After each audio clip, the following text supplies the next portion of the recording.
Hi and welcome to episode 1 of Cooking with Grandad Bob. Today we're going to be doing sausage risotto and I hope you'll have all received a bag of ingredients. So sausage risotto is cooked from special arborio rice and it's full of lovely green veg. And the rice soaks up all the lovely flavours from white wine and stock, parsley and thyme. And then when it's all cooked together we add in the cheese and it's guaranteed to please. Ingredients: we've got arborio rice, we've got Sauvignon Blanc, a white onion that's chopped finely, a couple of sausages per person, a green pepper, a celery, a leek, some green beans, mange tout and sugar snap peas, and also some normal peas. For herbs we've added in parsley and thyme, and then about a third of a tub of mascarpone cheese, some parmesan and some garlic. All you need to cook this is basically a big pan, ideally non-stick, a wooden spoon to stir it all with, a little frying pan for frying the sausages, and a knife to chop everything up with, and a chopping board to chop it on. And now the fun starts with the cooking. Personally, I think it's best to prep all the veg before I start cooking, so I can be sure everything's cooked properly. And this is the best bit. Don't forget, as the video plays, you can pause at any time if you want to catch up, because it's all filmed in real time. Hi guys, well, this is the first episode of Cooking with Grandad Bob. As you can see before you, there's a big pile of stuff and you're each going to get one of these in a bag. And what I'm going to do now is show you what to do with it. So the first thing is I need to get me Christmas apron on so I don't get messed up. And what I'm going to do is I'm going to chop up all the vegetables first, and there's a reason for that. The reason I want to chop the vegetables and get it all chopped up first is so that I can have a drink, because when I'm cooking it'd be nice to have a glass of wine or a glass of beer, but I don't want to be doing that, chopping up vegetables, if I'm having a drink. So we'll get the chopping up done and then I can have a drink. So start off with the onion. First thing I want to do is chop up an onion. Special way of doing this, or the way I do it, you take a big sharp knife and you cut off the pointy bit first, and then you cut off the hairy bit at the end, but as close to the edge as you can. So when you do that, you're literally just cutting the hairy bits off like that. And then use a small knife to start where you started on the first bit, and then just peel off all the brown bits. There's a reason to do it like this. There's lots of different ways you can cut an onion. But always do it like this, because when you want it chopped finely, it's a great way of doing it so you don't cut yourself. So we peel off all the brown bits. Da da da da da. Da da da da da da da. Sorry about that singing. Da da da da da.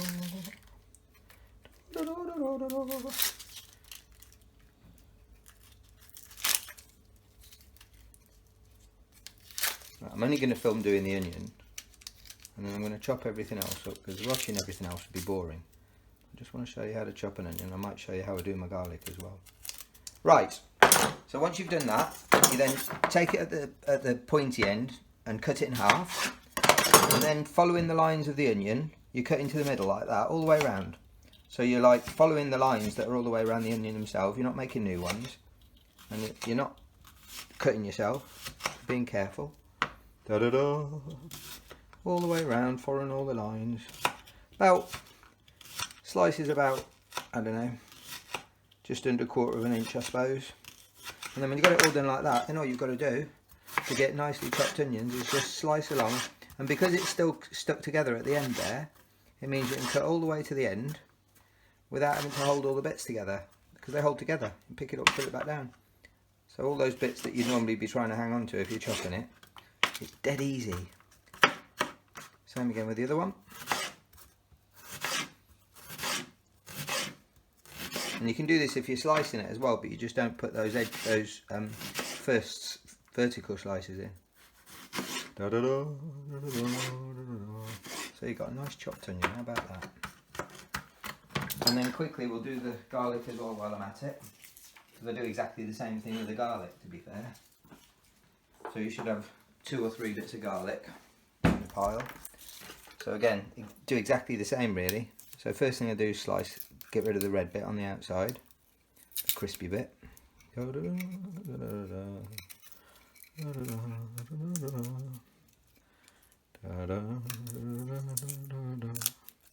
So do that to all 3, or all 2, depending on how many you got, because I think some have got 2 big ones and some have got 3 little ones. I'm actually doing this real time, so if you wanted to, you could do it exactly the same time to the video. That's cool.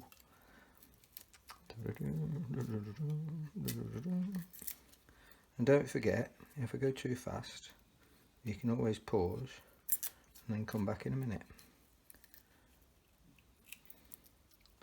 So once you've done that, then the next bit I do,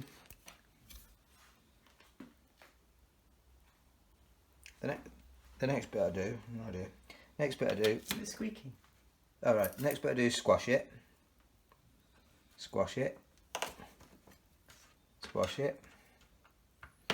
and then you see one end's pointy and the other end's rough. So you go to the bit that's cut towards the pointy end, and then do the same thing as we did with the onion. So it gives a really nice squished chopped onion. Just throw the end away. Same again, it's been squashed. So cut towards the pointy end, and then chop along where you cut. Nice squished, chopped tiny bits of onion. Oh, look at that! And it all holds together to the end again because you've kept that little endy bit on. That's one. It's a bit wasty throwing away the endy bit, but who cares? Right, so when you've done that, you've got your garlic ready and your onion ready. So the next bit is get a frying pan. You'll need 2 pans. You'll need the biggest not sticky pan you've got, and that will be for cooking the main ingredients. But you need a frying pan for your sausages. Now what I like to do is I like to get the sausages cooked first. Not because they take a long time to cook, but because I want to cook them slowly, because I want them nice and brown all over. Not burnt, but just nice and brown all over, so they taste really, really nice when you chop them up for the risotto. So a little bit of olive oil. Can you put the lights on the cooker, please? About a tablespoonful. Of course I can. Thank you. So a little bit of light in there. So we've got a bit of olive oil, and then a little bit of butter. About that. See that? It's about the size of the end of my nose. So a little bit of butter and a little bit of olive oil. And then let that start going. And then what I recommend is that you have 2 sausages, maybe 1 or 2 sausages per person. So because it's me and Kath, we're probably going to have 4 sausages. But I think for each family, if you had 6 or 8 sausages, that'd be great. And then just cook them really slowly. So they'll be cooking away while I'm doing everything else. So I'll turn it down a bit, because I want them to cook really nice and slowly so they're brown all over, and I'll be turning them over as I go along. And just to make sure I don't get told off by Nana Kath, I'm also going to put a lid on the top so there's batter everywhere. There we go. And I need one for that in a bit as well. Right, you don't need a pan this big, but I like to use a pan that big because I'm a very, very, very messy cook. So to save being very, very, very messy everywhere, if you use a nice big pan like that, you can stir things, and it doesn't matter if anything flips up in the air, because it's not going to fall out of that, is it? So then what we want, same again, is a little tiny bit of oil. Little tiny bit of olive oil. Again, about a tablespoonful. And then what you need to do is a bit of tablespoonful of oil, and then another bit of butter about the same size as the first bit. Might need a bit more than that actually. Just going to get some more butter.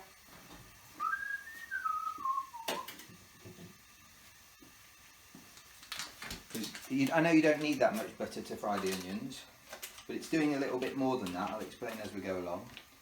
So maybe have a little bit more of that. And then that, what you do next, once you've got your butter in there and your oil in there and they're getting nice and hot, then what I do is I throw in my chopped onion. It's just the onion at this stage. So what you want to do is when you put the onion in, while that's cooking, on a kind of medium heat, first I'm just going to move them all around so they all get a little bit covered in butter and oil, and so the whole pan's nicely cooking, not just one little lump in the middle. And I'll leave that going. Just turn it down a little bit. I'll leave that going for a minute because now the next thing I'm going to do is my leek. So the way I always do a leek is a little bit like the way I do an onion. I always cut the rough bit off the end first because sometimes when you cook it, those bits are a bit dry, so you don't really want that in your dinner. And then what I do is I slice it, not quite to the end, but nearly to the end, and I slice it all the way along like that. Now the reason I do that is when you open a leek, when it grows up, can you see a little bit of dirt in there? So they quite often have a little bit of dirt in the inside. So what I do next is, and it's all held together, it's not going to fall apart. So what I do now is I rinse it off and wash all away those bits of dirt while it's all staying together. Because you don't really want to eat any dirt, do you? Because we're not worms, are we? It's good for you. It's good for worms. I don't know if it's good for me. So wash all the dirt out. It also means you don't get those, you don't want a crunchy gritty bit in your mouthful, do you? So when you've done that, you've got the leeks all clean and it's all ready to go. And the onion's already started. So what I do, which is a little bit cheaty, is now that's all going, the onion has started to go soft. You want this onion to go soft and clear. And what I do, this is a bit cheaty, but it does work. Well, it would work if I had the scissors. Let's find the scissors. There they are. So what you do next, it's a bit cheaty, but I like doing it like this, is while I'm watching my onions, I just chop the leeks in. And because they've already been cut a little bit, it's quite an easy job. Just keep going down. Just keep. You can chop it up on the chopping board if you prefer, but I like doing it like this, so you get lots of different random shapes. And they just cook along with the onions. So you want them cooking with the onions until the onions are nice and clear, and they don't quite start, but they just start to go a little bit yellow, a little bit brown, which means they're cooked. You can hear my sausages buzzing. Might want to turn them off, turn them over a little bit, turn it down a little bit, and then every so often just go and turn them over. See, that's got a lovely brown on one side. I'm going to keep doing that so they go brown all the way around. And say, good idea, put a lid on the pan so you don't get fat all over the kitchen, because I can be a very, very, very messy cook. So carry on cutting up the leeks, random shapes. I kind of go like that, actually. It's quite a nice way of doing it. Doing little V's like that, so you're getting lots of little random bits of leek. And do the same to the other one. Get rid of that leek, it's in the way.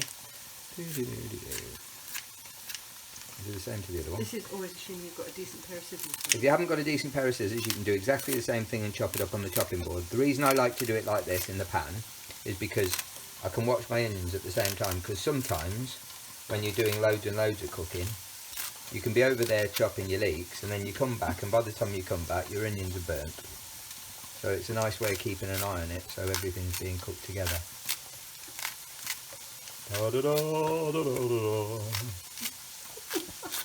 Hope you're enjoying the singing. Is there a Christmas tune at all? Could be. The weather outside is frightful, but the fire is so delightful. When you've got no place to go, let it snow, let it snow, let it snow. There you go. Very nice. Thank you very much.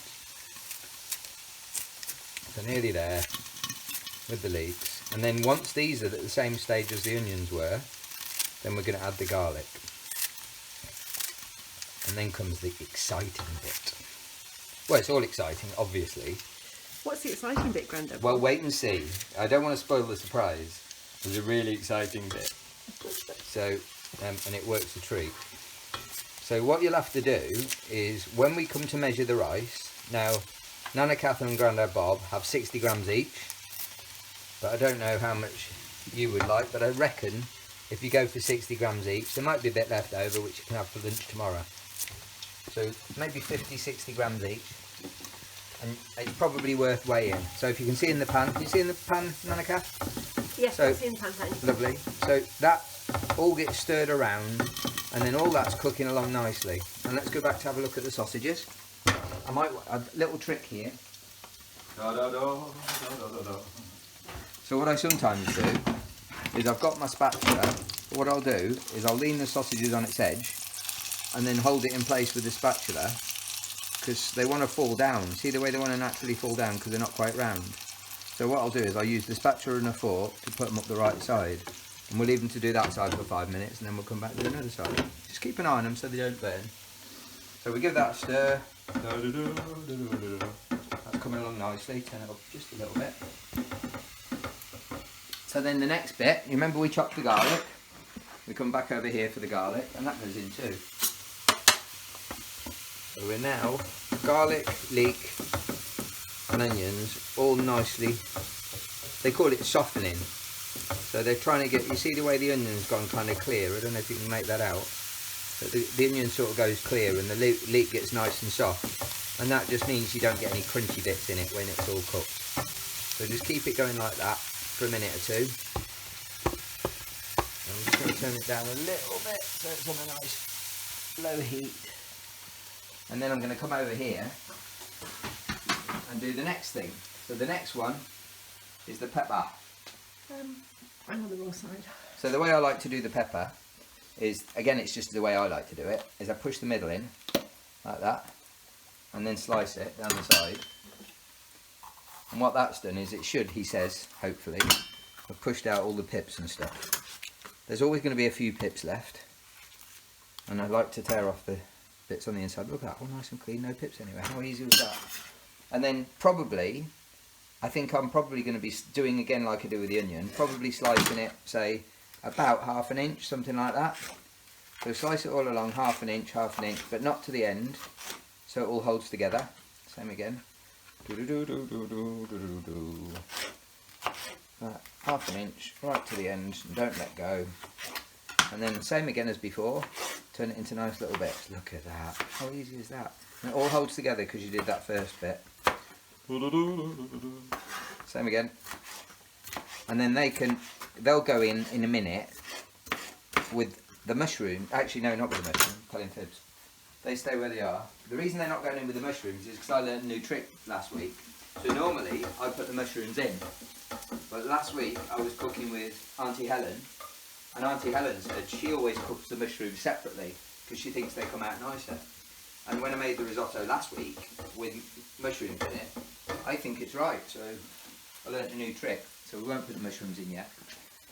But we will add the peppers, because I want them again, I want them to soften a little bit, so that again you don't get them crunchy. I know in a stir fry, pepper's really nice when it's crunchy, but we're making risotto, and risotto, you want it to be all nice and creamy, so you don't want your peppers to be too crunchy.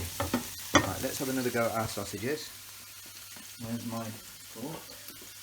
So again, you can see the top side is not done, but the bottom's all brown and crispy now. Look at that! Oh, that looks amazing. So now all I'm going to do is put the last side down, the one bit that hasn't been done, and then using your fork and your spatula, so you can see the side that's not been done. I'm going to flip it over and then flip it over again, because that's the last bit to be done. And the rest of it's all gone nice and brown. And then after that, there's just one more trick I like to do, which I'll show you in a minute. So the sausages look like they're nearly there. So give that another 5 minutes at the bottom end and they'll be beautiful. Right, so now the next trick, I'm just going to have a quick look in here. Now you can, if you look in the pan, you see there's a little bit of oil left and a little bit of butter left. But you need a little bit more, because the next bit, what we've got to do is we've got to coat all of the grains of rice in a little bit of oil and a little bit of butter before they cook. So I'm going to put another little bit of butter in, just a little slice. And then I'm probably going to put another little bit of olive oil in there as well. Some bits of the olive oil. So a little bit of olive oil, just a little grove. And now you can see there's a little bit more oil in there, because that's got a very important job. It's got to coat the rice. I'll show you that in a minute.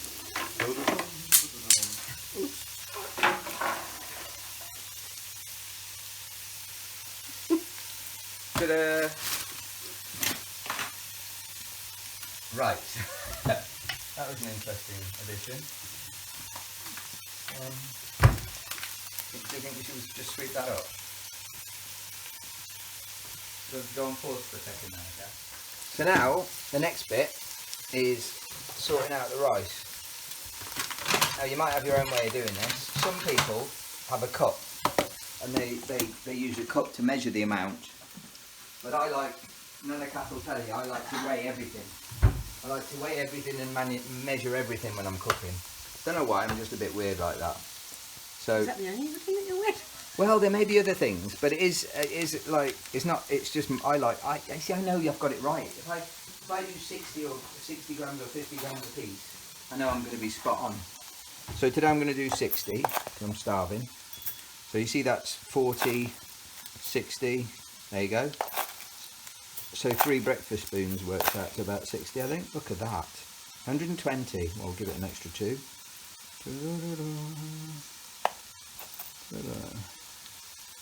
There you go, 120 grains of rice, 120 grains of rice, 120 grams of, and it's special rice, it's risotto rice.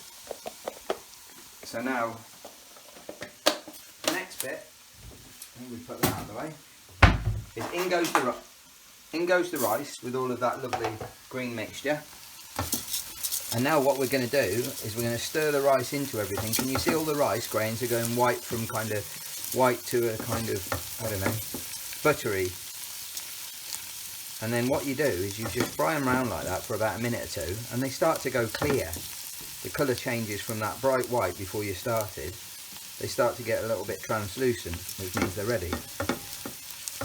So while that's just doing its thing, let's go back to the sausages.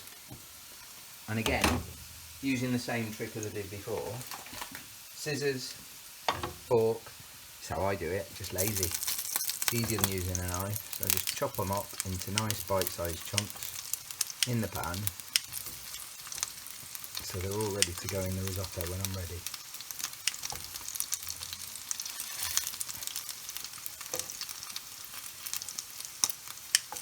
Nana Kath and Grandad Bob are having vegetarian sausages that are kind of made out of mushrooms mostly, but your sausages are proper ones. And I see all the sausages all nicely chopped up. Oh, look at that, beautiful. So they'll be ready to go in this eventually. They go in right at the end. So the rice is starting to colour up a little bit. So while that's going, I'm going to take those sausages, in fact I might use the bowl I've just used for the rice, why wouldn't you? So I'm going to take those sausages, and I'm now going to put them in a bowl, so they're ready to go back in when I'm ready. And then using that same pan, so that pan's all going to smell and taste a little bit like nice sausage, which is lovely. So I'm going to use that pan to cook the mushrooms, because they're going to taste extra nice. Now this is just me being fussy, but what I like to do with the mushrooms is I just like to cut the end off, because again that end there can be a little bit, because it's been exposed to the elements, it can be a little bit tough. It's just me being a bit fussy, but I think it makes them taste extra nice if you just cut that end off. And if I was using great big mushrooms, I might cut the mushrooms up into chunks, but because these are quite small ones, I think they'll be nice as they are. So now what I'm going to do is throw them into the same pan I've had the sausages in, and just start them cooking slowly in there. Just whittle them around a little bit so they get a bit covered in the butter and oil. And just leave them for a few minutes and we'll come back to them in a bit. So you can see the rice is now all beautifully coated, and it's starting to go a little bit translucent, a little bit. So now is the exciting bit. So now we've got the wine. So there's a nice little bottle of wine, and all that goes in. Watch what happens when we pop it in there. And it all bubbles up all around the rice, and then the rice starts to absorb it. It starts to, all that wine disappears. It all gets soaked up by all that rice. So while that's doing its soaking up, I've now got to prepare some stock. So what I do, we'll stick the kettle on.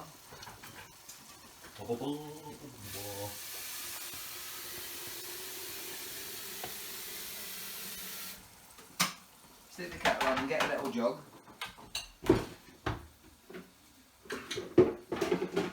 Not a big jug if you haven't got a little jug. And then on your pack, on your pile, there's a little tiny stock cube. So what I do is get the stock cube and break it up into the pan so it's all nice, and you can put it in whole, but I think if you squidge it up then it all dissolves a lot better. So leave that for a minute while the kettle boils.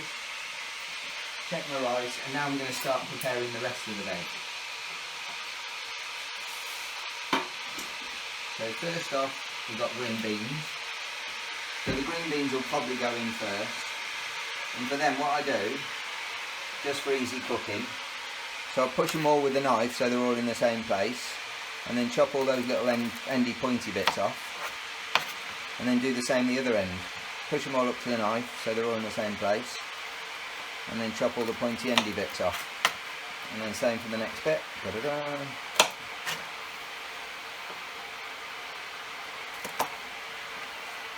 And all the endy bits can go in the compost heap if you've got one, or in the bin if you don't. But you should have one. The compost heaps are really, really good. All the bits, off they go.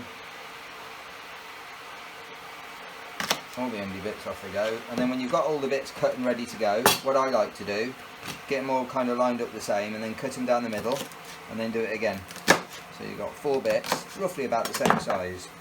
And they'll be going into the risotto next. Have we got time? Just check on the screen. Oh, they look beautiful. And the rice is coming along nicely. It smells amazing. It's a shame it's television, not smelly vision. You could get a smell of that.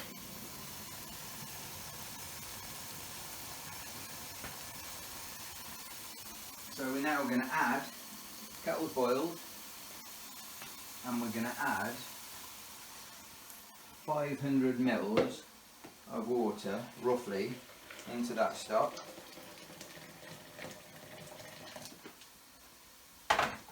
And then give it a stir to make sure all that lovely stock cubes disappeared. And then I just have that over here ready, so that as the rice absorbs all that wine that went in, and it needs a bit more liquid, then we just add a bit of this stock. Right, so next off, let's put the beans in. So we're going to pop those beans into the mix with everything else. And then the next bit I'm going to do is the stick of celery. Now again, Nana Cat thinks this is a waste of time, but what I like to do, I don't like stringy bits. So what I do is with the celery, I pull off all, make a little cut and pull off all the stringy bits. Because I think celery tastes amazing, but I can't stand getting a stringy bit in my teeth. So I always pull off all the stringy bits before I start cooking it. And all you got to do is make a little cut at the end, and it all comes off beautifully. Look at that. Look at that. And then you end up with really, really nice tasty celery without any minging bits getting in your teeth. I usually do both ends, because sometimes you get a different bit from the other end that you missed from the first end. Look at that, beautiful.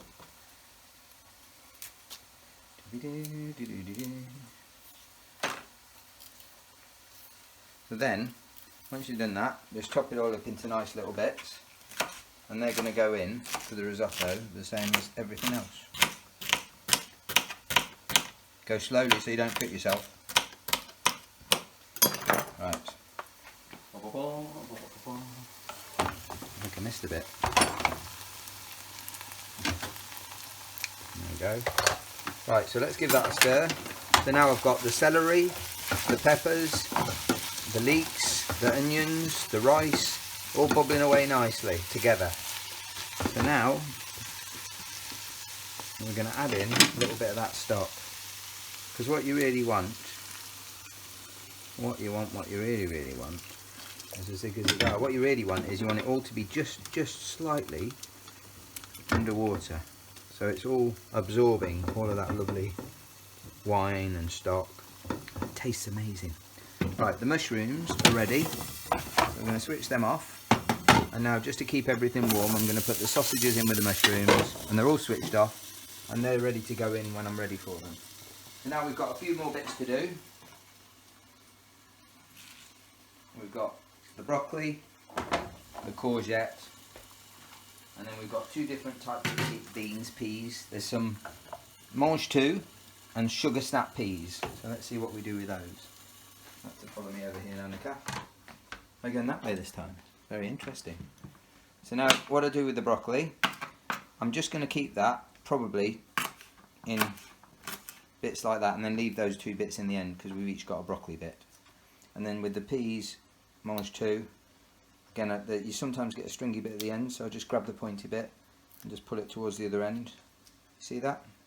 And again, it's just me being fussy, but it does make a difference. Just get that little bit of stringy bit off the end.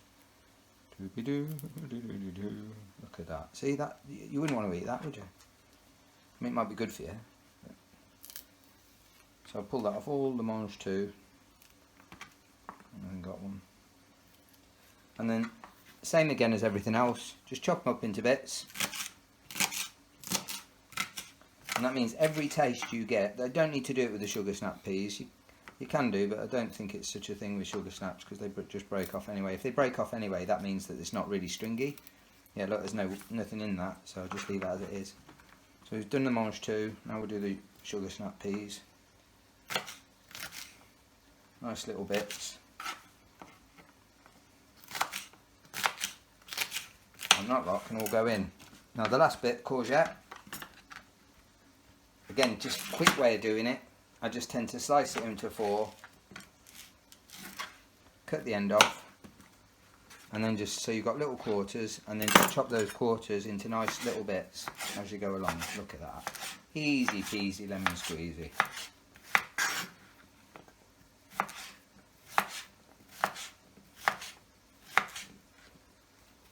And this is a really good way to try new vegetables that you might not know or that you might not like. Because the nice thing about a risotto is they're all going to taste exactly the same. They're all going to taste amazing of all that lovely stock that's gone in. So they're all going to taste like gravy and like the wine that went in. And they'll be absolutely beautiful. Now 2 little bits of broccoli.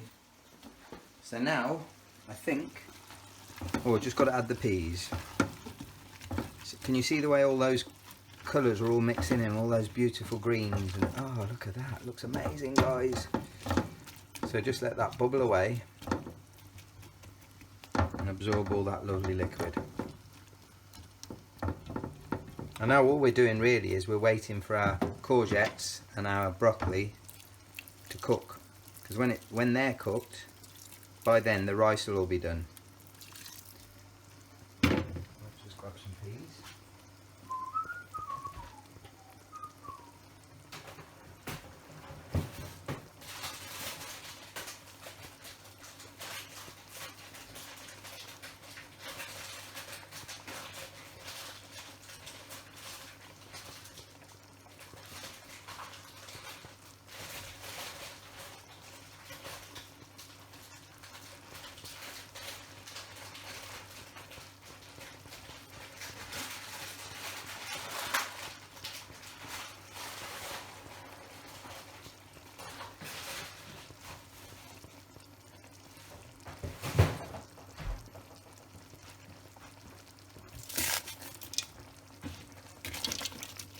Peas in there as well. Look at that. Oh, can't wait.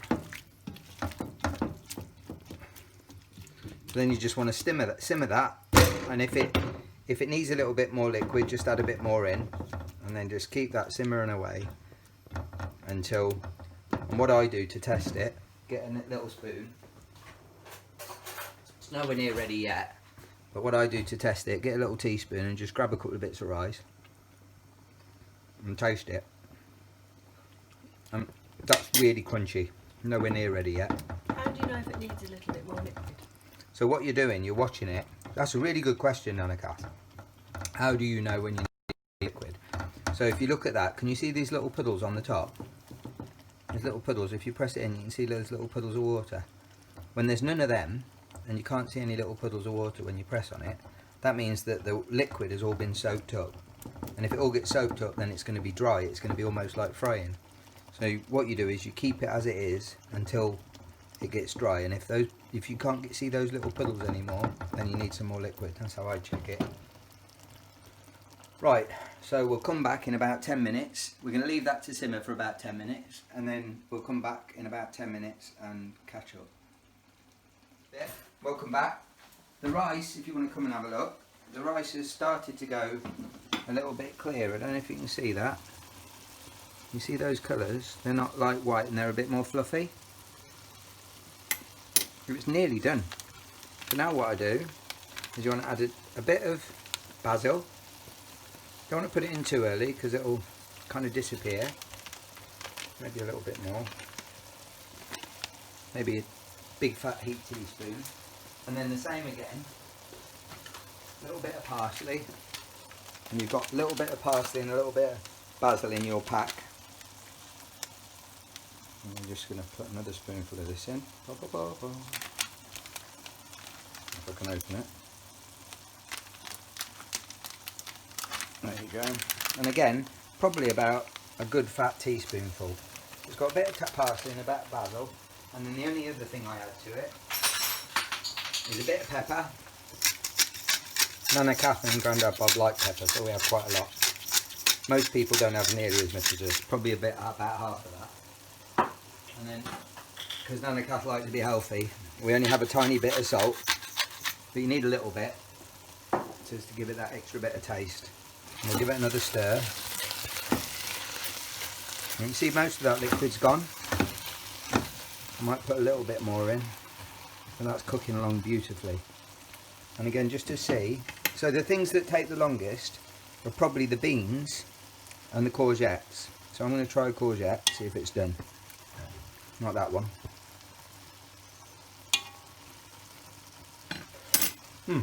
Nearly done. It's a little bit, they call it al dente, means a little bit crispy. So it's cooked, but it's not mushy cooked. It's cooked in a nice way, so, and you can see that, you see I couldn't make puddles anymore, but that's because it's nearly done, to be fair. In fact, I think that is done probably. We'll just give it one more go. A little bit more stock. No, just leave it for another minute or two. I've got one more job to do while that's doing its thing. So I always like to flatten it off. The reason for that is because obviously the water is going to level off. So you want to make sure it's all just about covered. There you go. If there's anything sticking up, poke it down. Right, we'll leave that for a minute. And the sausages and the mushrooms are ready to go in, so there's only one more thing to do. The next bit is, there's two different types of cheese in your pack. The first type is Parmesan, Parmigiano Reggiano. And there'll be a little bit in your pack, won't be a big bit like that, but there'll be a bit like that. And what I like to do, again it's just me being fussy, you could just use a normal grater, but I like to use, you know when you get your big grater, you know there's a little side on it. I always like to do the little side, because I think the smaller the bits of Parmesan, the nicer they go into the sauce. And you can use other cheeses. Some people use cheddar, and I've used red Leicester before, that's nice. But the best ones are Parmesan and mascarpone. So just grate that up nice and fine. And this is the last thing to go in, just before you dish up.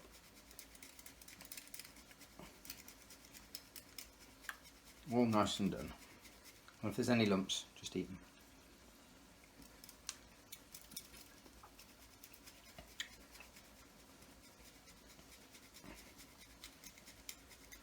And again, it doesn't matter if you don't like Parmesan cheese, because it's not everybody's taste. I like it, but if you don't like Parmesan cheese, put it in anyway, because it doesn't taste like Parmesan cheese. Remember what I said earlier?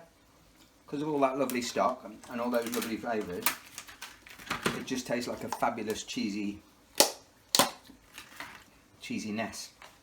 And there's a bit of mascarpone. You probably need about half of a pot or a third of a pot. We'll see what it looks like when it's done.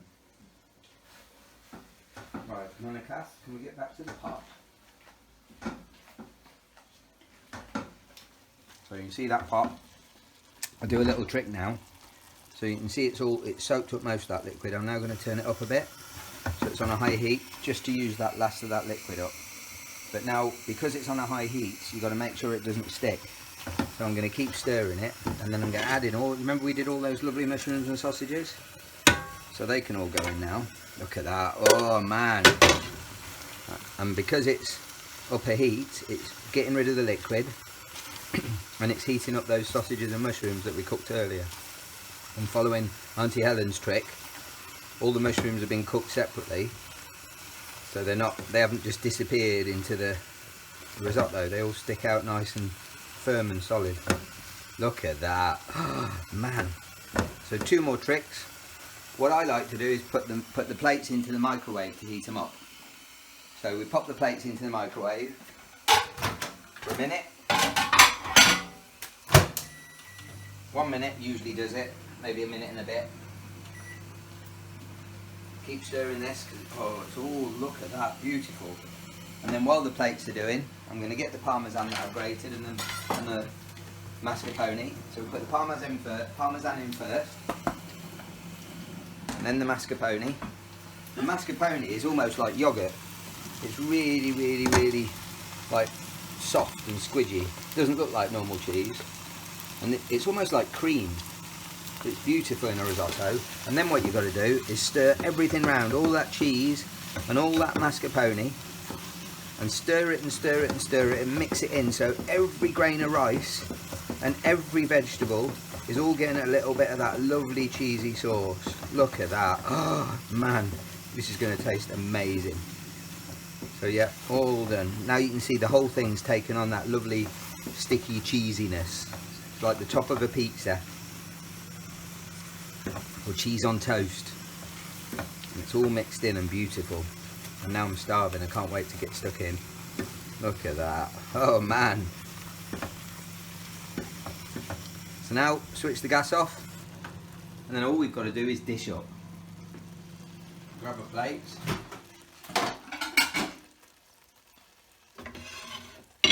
Shall we be posh? Do you want to be posh, Nanika? I don't know. Why? What do you mean? Bit of MasterChef. Get a bit of MasterChef. So what they do on MasterChef... I just want you to feed me. I just want me to feed you. So what they do on MasterChef is they dish it all up like this. And they put it all in a ring. But I missed. See, I missed there. And pile it all up. And pile it all up. Pile it all up. And take that away. Look at that. Nana Kath.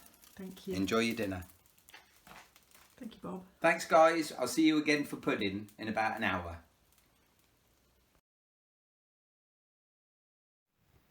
And now to recap, in case you want to have another go at cooking this yourself, the method is first cook the sausages slowly in the frying pan, put a tablespoon of oil and a knob of butter into the big pan and put it on a medium heat. Add the onions and fry them slowly and then until they kind of start to become translucent, and then add in the leek and the garlic until they do the same. And when they've softened, add in the rice and stir well before adding in all the veg and a whole bottle of wine, stirring well. Once it's all fizzed up, then what you need to do is add the stock a little bit at a time as the rice absorbs it, and then add in the herbs.